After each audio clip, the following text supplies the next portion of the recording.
자로서 먼저 될 자가 많으니라. 오늘 말씀은 헌신하는 삶에 따르는 보상이라는 제목으로 말씀을 전하겠습니다.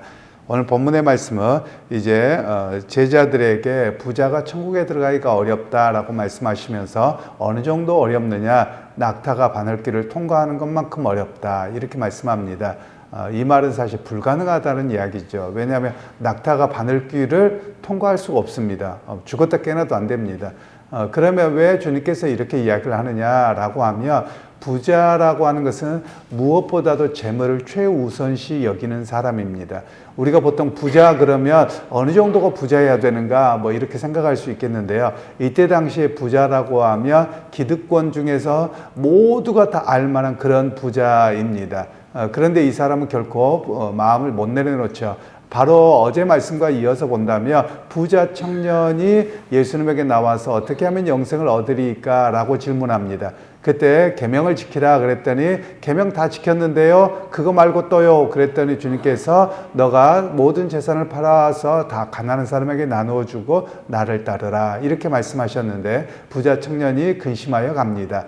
그러니까 부자라고 하는 사람은 주님의 말씀을 따름이 우선이냐, 아니면 그냥 내 것을 있는 것을 그대로 다 하고 조금 다른 사람에게 기본만 하면 다 지키는 것이냐, 여기에서 재물이 최우선이다 라고 여겼던 것이거든요.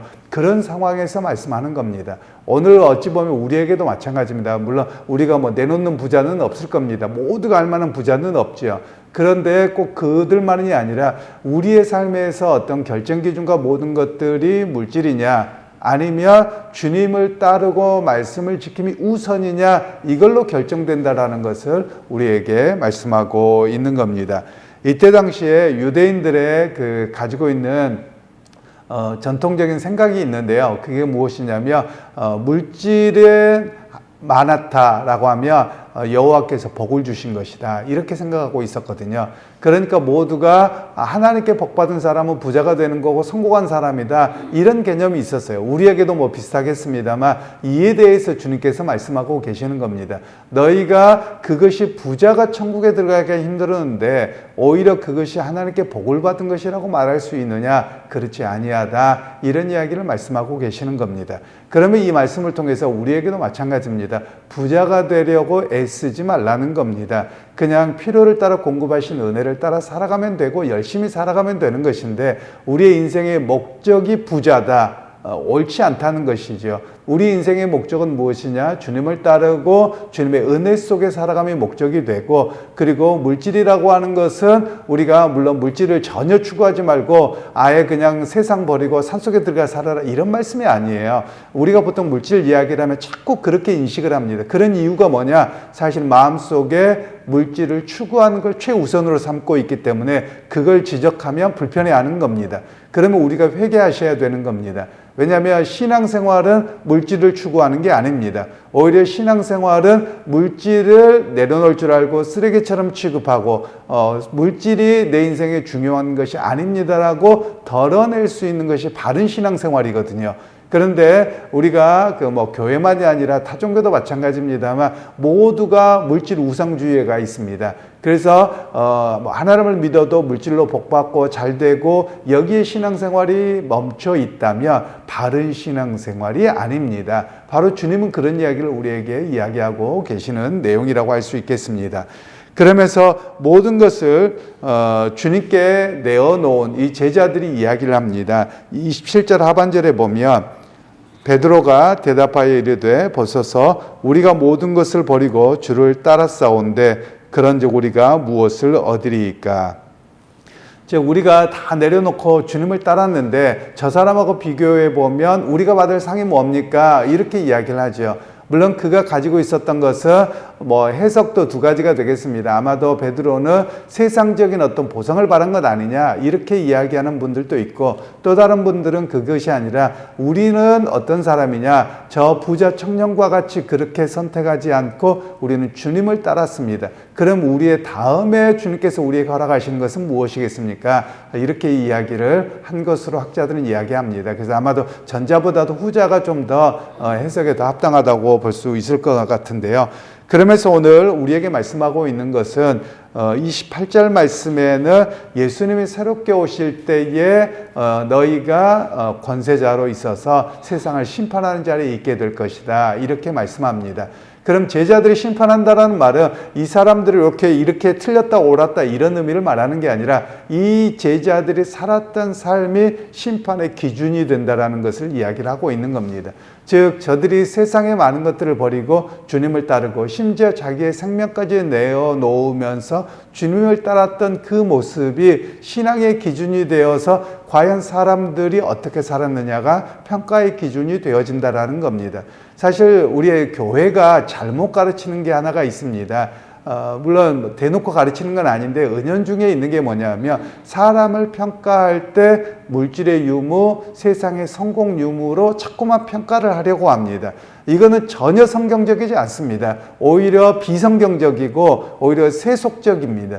오히려 성경에서 주님께서 말씀하고 있는 것이 제자들이 심판대에 서서 심판자로 선다라는 말씀은 그들이 어떤 삶을 그리스도를 좇았느냐가 사람들의 기준이 된다는 것이거든요. 그러면 오늘 우리에게도 마찬가지입니다. 신앙생활할 때 어떤 사람의 기준이 되고 본이 되어야 되느냐, 물질은 두 번째, 세 번째 저 밑으로 가는 것이고요. 그분이 그리스도를 위해서 헌신하고 교회를 헌신하고 자기의 삶을 드리고 또 그리스도를 닮아가는 인격이 되는 모습이 교회에 또는 주님의 심판 자리에서 기준이 된다라는 것을 우리에게 말씀하고 있습니다. 그러니까 교회도 마찬가지입니다. 사실 우리 목사들도 마찬가지겠습니다만 대형 교회를 가거나 큰 교회 목사님이 되거나 이러면 바라보는 시선이 달라요. 아니요, 여러분, 그게 더 위험한 겁니다.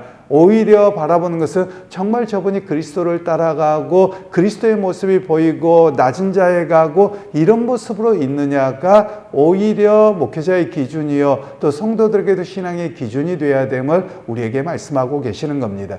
여러분, 그래서 우리가 끊임없이 말씀을 배우고 깨달아가면 우리가 주님의 말씀과 우리가 지금 행동하고 우리가 하고 있는 것을 끊임없이 비교하고 자기를 바꿔가야 됩니다. 여러분, 그 정도로 우리의 신앙이 또 어떤 분은 이럴 수 있어요. 목사님 그래도 부자가 돼도 천국 갈 수는 있잖아요. 또는 높은 자리에 가고 그래도 주님 일을 하는 거잖아요. 주님은 아니라고 말씀하셨거든요. 물론 주님께서는 아니라고 말씀하신 이유를 잘 우리가 기억할 필요가 있어요. 지금 저한테 이런 식의 질문을 하거나 이런 사람들은 어떤 마음이냐면 사실 부자가 되고 싶은 거예요. 가장 이게 우선이에요. 그런데 그래도 천국은 가야 될 것 같으니까 이런 말씀으로 가는 거거든요. 주객이 전도된 거예요. 주객이 전도됐다라는 말은 주님을 따름으로 헌신하고 살아가는데 물질이 따라와서 내가 어느 정도의 삶을 살아간다. 그러면 괜찮은 거예요. 그런데 우리의 마음속을 물질을 추구하면서 복음의 역사, 주님을 따르면 뒷전에 있으면서 그래도 괜찮지 않냐라는 그런 밑에 심리적인 것이 작용하고 있다는 말씀이죠. 그래서 여러분 오늘 우리에게 말씀을 합니다. 29절 말씀에는 또 내 이름을 위하여 집이나 형제나 자매나 부모나 자식이나 전토를 벌인 자마다 여러 배를 받고 또 영생을 상속하리라. 어찌 보면 가정에서 가장 중요한 역할들이죠. 그리고 자기의 그냥 일상의 삶에서 가장 중요하고 당연히 살아가야 될 상황들이죠. 그런데 주님을 위해서 이것을 버리면 여러 배를 받고 영생을 얻게 하신다. 이런 이야기를 합니다. 여러 배를 받는다는 말이 이 땅에서 몇 배로 몇 곱절로 보상을 받는다. 이런 말씀을 하시는 건 아닙니다. 즉 세상에서 어떤 말할 수 없는 세상과 비교할 수 없는 더 큰 복을 하나님께서 하늘의 상으로 우리에게 주신다라는 이야기를 말씀하고 계시는 겁니다. 그러면서 또한 말씀하시기를 30절에 그러나 먼저 된 자로서 나중되고 나중된 자로서 먼저 될 자가 많으니라. 주님을 위해서 내려놓은 사람들의 삶이 어떻게 되느냐. 어찌 보면 유대 백성들 가운데는 종교인들, 바리새인들, 사두개인들 이 사람들이 앞서 있는 것처럼 보입니다. 오늘 우리로 이야기하면 목사, 장로, 권사가 신앙이 앞서 있는 것 같아요. 아닐 수 있다는 거예요. 주님께서는 아닌 경우가 훨씬 많다는 거예요. 왜냐하면 목사가 돼서 대접만 받으려고 하고 장로 권사가 돼서 내가 직분의 신분이 상승한 것처럼 아니요, 여러분, 신분 상승이 아닙니다. 섬기라는 거예요. 주님께서는 네가 제일 높은 자리인데 제일 낮은 자리 가라는 거예요. 그래서 다른 사람 섬기는 자리에 가지 아니하며 주님께서는 뭐라고 말씀하세요? 나중되리라 라고 말씀하고 계시는 것이거든요. 그러니까 우리가 끊임없이 해야 될 일은 주님 말씀으로 우리를 바꿔가야 되는 겁니다. 예를 들면 우리 안에 내가 목사인데, 내가 장로인데, 내가 권사인데 나를 이렇게 취급해? 여러분 이미 그러면 문제가 있는 겁니다. 신앙생활에 심각하게 문제가 들어있다는 거예요. 내가 이렇게 갔는데 물론 그러면 목사님은 그런 일이 전혀 없죠. 아니, 저도 있어요. 그래서 저도 매번 싸워야 되는 겁니다. 왜냐하면 우리가 잘하고 있다가 어떤 상황이 되면 순식간에 내가 드러나기가 쉽거든요. 그런 면에서 주님께서는 먼저 된 자가 나중되니까 끊임없이 해야 될 일이 무엇이냐? 믿음으로 자기를 쳐서 복종시키시고 그리고 주님을 따름이 어떤 것인가를 매번 묵상하고 자기를 훈련하는 그런 자리에서 해야 됨을 우리에게 말씀하고 계시는 겁니다. 결국 믿음이라고 하는 것은 자기를 내려놓음입니다. 믿음이라고 하는 것은 그리스도를 따름입니다. 내가 원하는 것을 바라서 이루는 것은 바른 신앙생활이 아닙니다. 그래서 우리에게 끊임없이 신앙을 조종하도록 주님께서는 분명하게 경고하고 계시는 말씀이지요. 그러기 여러분, 물론 우리가 물질에 내가 직장을 가거나 또는 사업을 할 때 그냥 다 퍼주고 가난해져라 이런 말씀을 하는 건 아니에요. 우리가 그렇게 들으면 안 되고 우리가 열심히 노력하는 거 열심히 살아갑니다. 물질도 필요하지요. 그런데 여러분 인생의 제일 중요한 순간에 물질과 신앙의 문제가 딱 닥쳐왔을 때 뭘 놓을 거냐? 우리는 대부분 신앙 붙들 것 같아요 라고 생각합니다. 그런데 평상시의 삶에서 물질을 내려놓고 신앙과 그리스도를 따름을 선택하는 일을 헌신하는 일을 선택하지 않은 사람은 중요한 순간에 신앙을 놓습니다. 오늘 주님은 그런 이야기를 하고 계시는 거예요.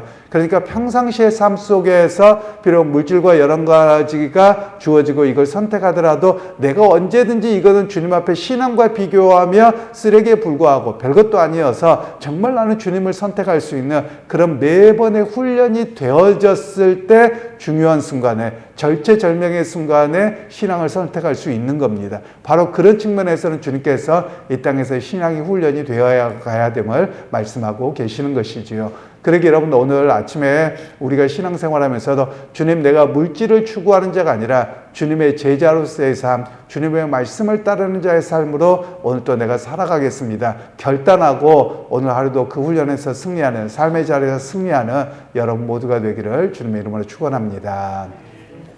하나님 오늘 또 주의 말씀을 통해서 부자가 천국에 들어가기가 얼마나 어려운지 불가능에 가까움을 주님께서는 말씀하셨습니다. 그런데 우리의 바람은 부자가 되기를 원하고 성공하기를 원하는 그런 모습입니다. 인간의 기본 모습일 텐데 신앙이라고 하는 것은 오히려 이것을 내려놓고 주님의 말씀과 주님의 하늘나라를 바라보고 살아가는 것이라고 말씀하십니다. 주님 오늘 또 우리가 우리 자신의 본성과 싸워서 온전한 그리스도인으로 주님의 제자로 오늘 또 승리하도록 결단하고 나아갈 때 주께서 함께 하시고 은혜 베풀어 주옵소서. 예수님의 이름으로 기도하옵나이다. 아멘.